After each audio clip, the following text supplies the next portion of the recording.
Good morning, Scott Davidson. Hi, Tricia. How you doing today? We're great here at the BBT. How are you doing? We are great. We are live. We are in downtown Bradford at Verona Travel. Obviously, an industry that's really been hit by COVID. Small business is important to me, and that's why I wanted to be here today. Right in the thick of things to see how things are going. Absolutely. So we'll jump right into it. I will put up our little cover page that that we're doing your opening statement. You have 5 minutes, and let us know what you're all about. Let's hope the technology holds, and thanks so much, Tricia. I'll begin with my opening statement. Hello there, Bradford, West Gwillimbury. I'm Scot Davidson, your Conservative candidate here in York Simcoe. Thank you to the Board of Trade for organizing this Ask the Candidate event. This is a great opportunity to connect with Bradford voters during this critical election and to discuss some of the important issues facing our community and our country. York Simcoe has been my home my entire life. I grew up here, owned and operated businesses here, raised a family here. For just over 2 years, I have dedicated myself to making our community even a better place to live while serving as Member of Parliament for York Simcoe. So much has changed since 2019, when the last general election and a by-election were held that same year. COVID-19 has affected us all, especially those who've lost loved ones, lost their jobs, or had their businesses shuttered. As a member of Canada's official opposition, my Conservative colleagues and I have supported the government's COVID-19 response in Parliament while putting forward constructive improvements such as to increase the wage subsidy or expanding the eligibility for the emergency business loan. I'm pleased to work with the BBT, the Georgina Chamber, the East Gwillimbury Chamber of Commerce, and the respective members in pushing for these needed changes. Unfortunately, the Liberals' response to COVID was plagued with scandal, confused, slow, and inadequate, and ultimately, too many Canadians were struggling, and they were left behind. 2 years ago, the 2019 general election, I spoke at an all-candidates meeting in Bradford about how York Simcoe residents found themselves on the outside looking in. It was clear that the Liberal government was completely out of touch with the needs of our community and the people that live right here. But this has only gotten worse throughout this pandemic.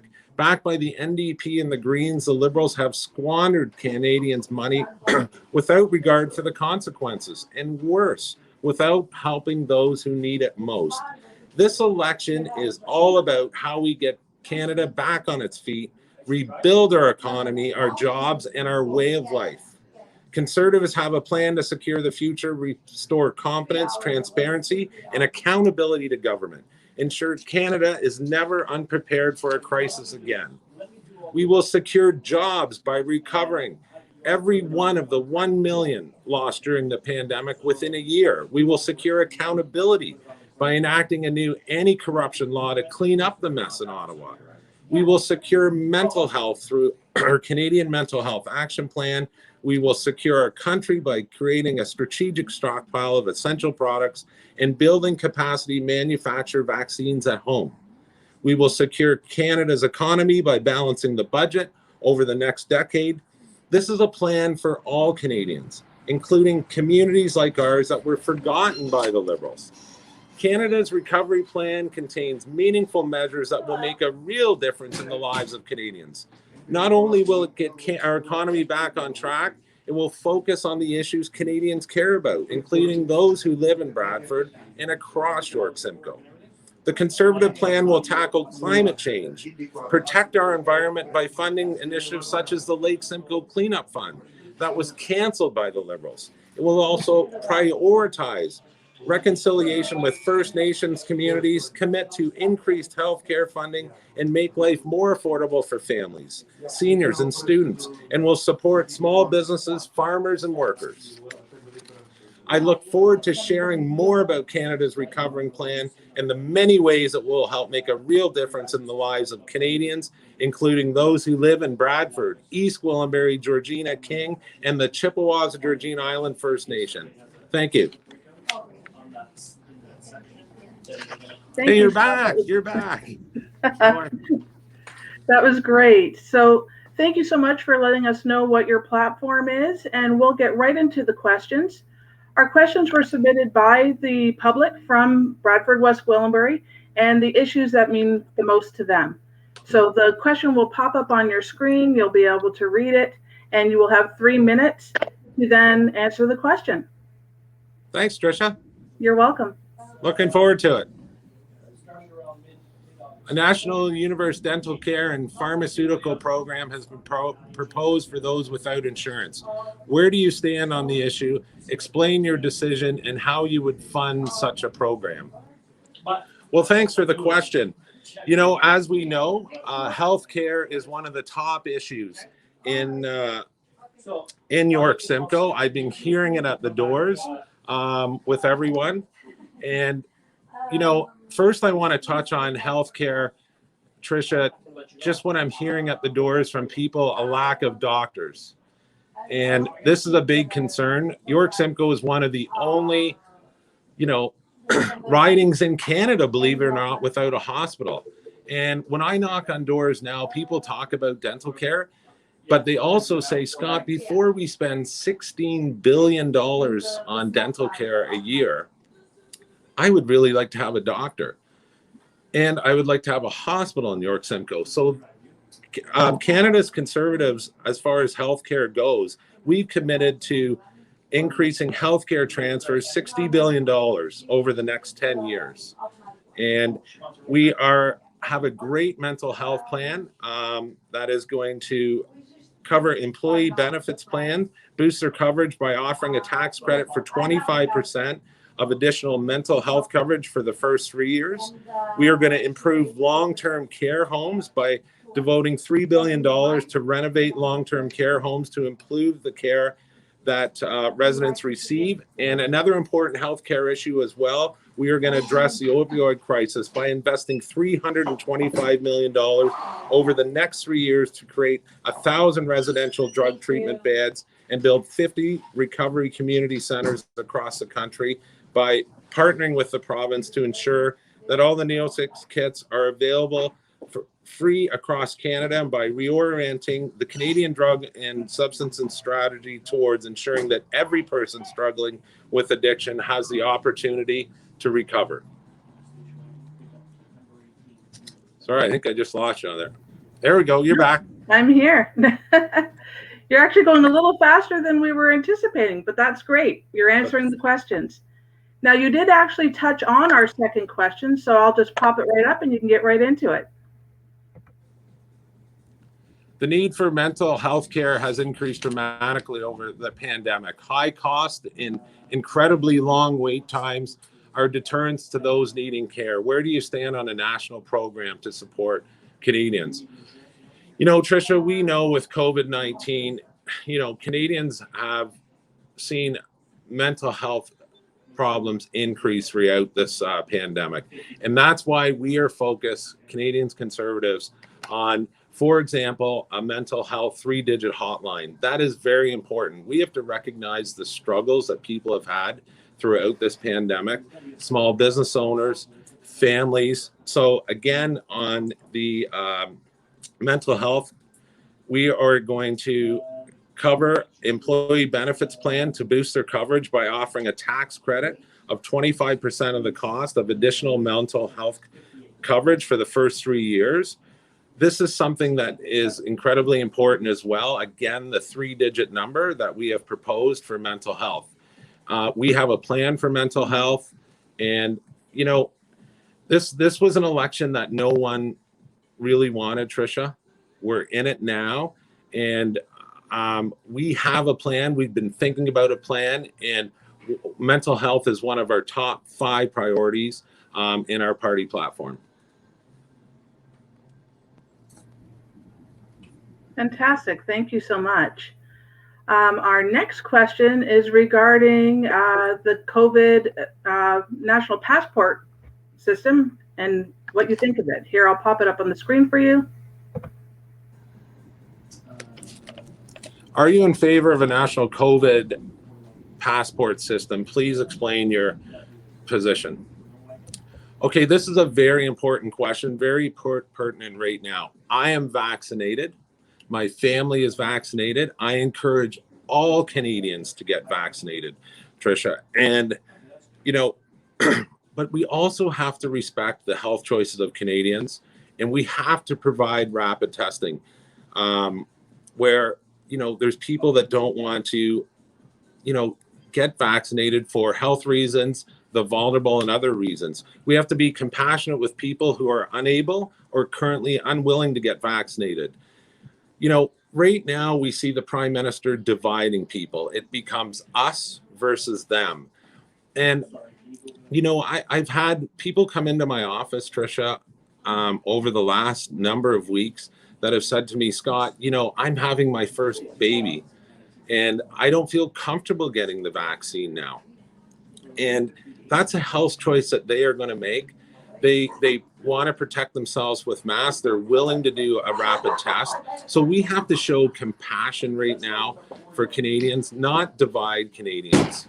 And again, we need to embrace the technology, embrace the science around rapid testing. And, this is an important topic right now. So it's something that I take very seriously, health choices. And, the national system that this may be alluded to, to travel to a country like India or somewhere else. I'm in a travel agency now, obviously Verona Travel in downtown Bradford. Again, that was hit really bad by the pandemic, this industry. But if you want to travel outside of the country, we are going to need a national system because we can't control what another country is requiring. So there will be a need for a national system. And there you're coming back on and I see you. Okay, thank you for that. Our next question is regarding internet and telecommunication options. Internet. Okay. It's been the pandemic heightened the need for high-speed, reliable, accessible, affordable telecommunications options. Internet access is an essential service. Canada ranks as the least competitive in terms of rates. What do you propose to address this issue? Okay, I am just going to find my exact, because I want to give people what I can out of the policy on cell phone, because we just released that plan yesterday. I'm just going to try and find it, but I'm going to talk about internet in the beginning. Since I've been elected as member of parliament for York Simcoe, I have pushed for internet and infrastructure, especially for our farmers. Tricia, I've moved around the Holland Marsh and I've seen farmers. We see all the innovation that's happening in farming. Farmers that want to become small businesses, for example, they can't even operate with Square out in the Holland Marsh. We've seen students that can't do their homework because they don't have internet. We are a rural riding with all kinds of infill lots, and I am committed to getting everyone in our party high-speed internet by 2025. And as well, opening up the auctions, the Spectra options that come to lower the cost for Canadian on cell phone bills and to make it more competitive, allow more foreign investment into that and make rates more important. I've had farmers say they got to drive into town to get on Wi-Fi in order to update their tractors. All the new farms with the new coolers, a lot of them are made in Germany. That's where the technology comes. They need Wi-Fi to update those things. So this is very important. I've been concentrated on this since the beginning as member of parliament, and we have to continue to push and move forward on that. Rural cannot be subsidizing urban. And that's really what's happening right now. People have huge rates. People are on turbo hubs at $200-300 a month and even higher for businesses, where someone in downtown Toronto is $69.95 unlimited. And they don't think about how it affects rural people. You're back. Thank you so much. Yes, I just pop in and out. So our next question is regarding housing. Affordable housing.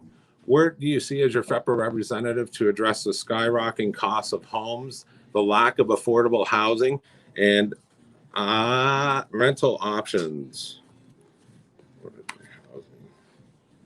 I'm just going to find our housing file here. As we know, we've seen the last 6 years, Tricia, what's happened with housing, with affordable rental housing, as well with skyrocketing prices. We've got a lot of young Canadians that are actually priced out of the market. The Liberal housing strategy is broken. It's unproductive. And they committed over $70 billion, and we still find ourselves in a housing crisis. And as well as I do, just throwing money at something and go, look at what we've done, is not a solution. We are not building enough homes to keep up with Canada's growing population. This is a big part of why homes are getting harder and harder to find in Canada, and especially to afford. So Canada's Conservative, we are committed to building 1 million homes in the next 3 years. We are going to ban foreigners from buying homes and bidding up the prices of homes. We are going to provide Canadians with a pathway to home ownership by making it easier for families to get a mortgage. We're going to stabilize the real estate market by increasing the number of homes being built, excuse me, and addressing unfair and corrupt practices that have driven up prices, such as money laundering. That is a big issue in Canada as well. And we're also going to address the soaring costs of rental home by partnering with municipalities and the private sector to bring new rental units into the market.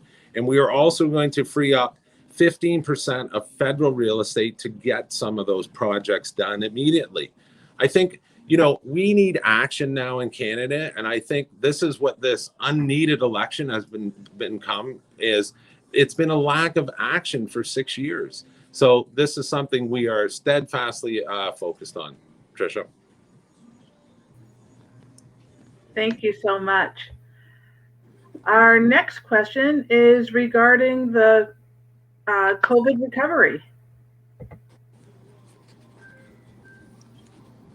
What does your post-COVID recovery look like? How it'll apply to York Simcoe?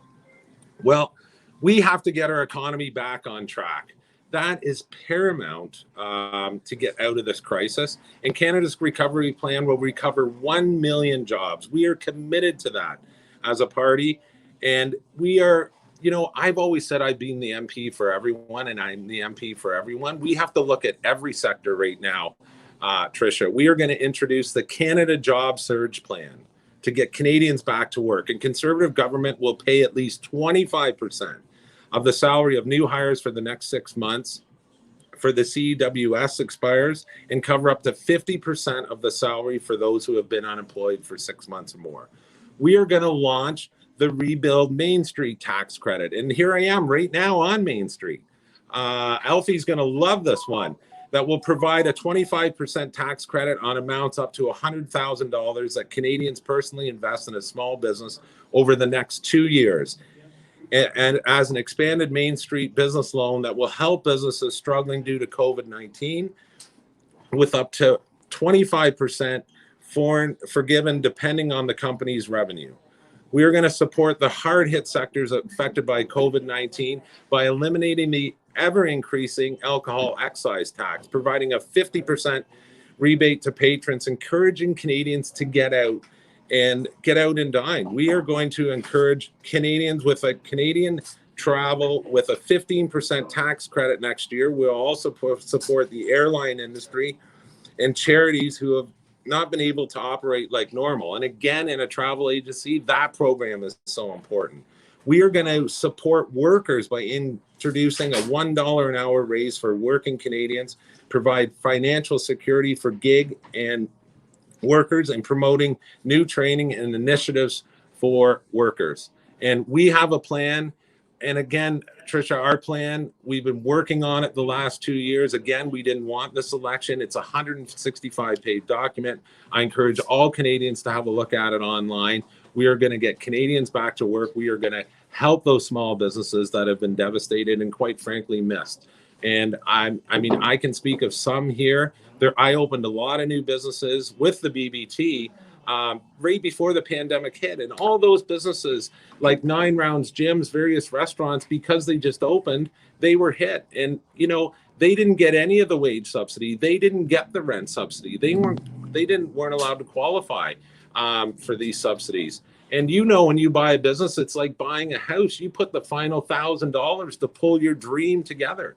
And these people have really been affected by this. So we are going to be there to help everyone. Fantastic. Thank you so much. Our next question is regarding worker health and safety. Worker health and safety during the pandemic has been a huge concern. How will you support and encourage workers' right to formally organize?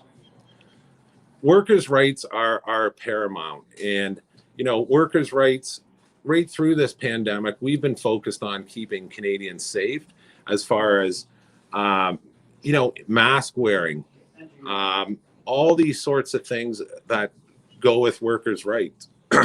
We support workers as far as, if you actually look at our plan, Tricia, again, it's a 165-page document. Federally regulated industries that we're in control of, we have committed federally to put workers' rights and give them a seat right at the boardroom table. That is going to be a first in Canada. And that is a priority for our government. We believe in all workers across Canada, and I will always be there to fight for every worker that there is in Canada. Thank you so much. Our last question is regarding climate change. What will you do to address climate change concerns within York Simcoe? Well, Tricia, I'm first of all very proud to represent the riding of York Simcoe. And I mean, we haven't alluded to it in yet in this conversation, but the Liberals canceled the Lake Simcoe Cleanup Fund. I have again, and I've been the only MP, I can tell you right now, every MP in Ottawa knows about Lake Simcoe. I've brought that issue to the forefront. I was the first one to stand in the House of Commons ever in history in hip waders to press the government to bring this back. You know, the Deputy Prime Minister made the commitment for the Lake Simcoe Cleanup Fund in Barrie in the 2019 election, $40 million. We have still yet to see it. And, you know, that Lake Simcoe Cleanup Fund locally contributed to creek restorations. It helped with planting of trees. It helped with farmers to reduce phosphorus levels. And again, farming is so important. We should probably in touch, you know, farming. I brought Willie with me today just for the farmer representation.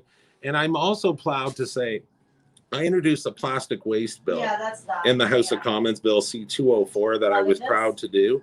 And I had to work with all parties on this bill. And it was to reduce the plastic waste for final disposal to the third world. We shouldn't be dumping our plastic over the fence to someone else. And that bill, unfortunately, the Liberal government prorogued Parliament and now is also called an election. So that bill is now dead. All that hard work, all that, you know, bipartisan support with working with the NDP, the Greens, the only party that didn't support it was the Liberals. And again, this was a meaningful piece of legislation that I brought forward as the member for York Simcoe that, you know, excuse me, that was going to help the world's oceans. You know, the fact that this election's now been called, the world's oceans are going to suffer because of this, because I've got to bring this back. I'm committed to it. It's in our party policy. And, you know, the environment is so important right now. Again, the reason this election was even called, you know, we've got half the province of British Columbia on fire. We've got, you know, Northern Ontario was on fire. These are all the big issues with this election that we needed government to focus on this and focus on climate change. We are going to meet the Paris Accord agreement with the 30% cuts. We are committed to that as a party. We have a great environmental plan, and I am very happy about it. Okay, so how long do they want to stay for? Fantastic. Thank you so much. So now you have the opportunity to take up to 5 minutes for your closing statements. Well, thanks, Tricia. I appreciate it. And thanks to everyone who's joining us. It has been an honor to serve as a member of Parliament for York Simcoe for the past 2.5 years. And I'm asking for the support of York Simcoe voters once again in this very important election. This is an election that is really about how we get Canada back on its feet and rebuild our economy, our jobs, our way of life.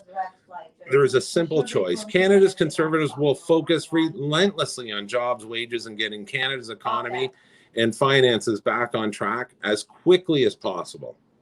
Or we can have a reckless coalition of the Liberals, NDP, Greens, and Bloc who want an unaffordable spending commitments that would leave Canada with unsustainable levels of debt and unemployment. Canadians are tired of recklessness and the arrogance of Justin Trudeau, who are out of touch with the needs of community like ours. Canadians want certainty right now. They want accountability right now. And we have a plan to secure the future of our country.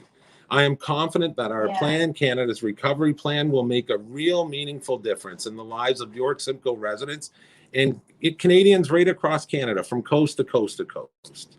I'm confident that I'm the most experienced and capable person to stand up for York Simcoe and the needs of our community. I will continue to work hard every day to ensure that your voice is represented in Parliament. I look forward to earning your trust once more.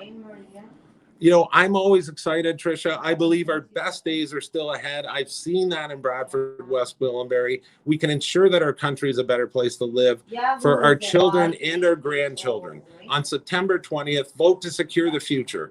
Vote for Scot, Davidson, and Canada's Conservatives. Thanks very much. Very happy to be in Bradford, West Gwillimbury today. Thank you so much, Scott. Scot Davidson, our Conservative candidate for the 2021 federal election. Thank you so much. Yeah, they have to do a digital.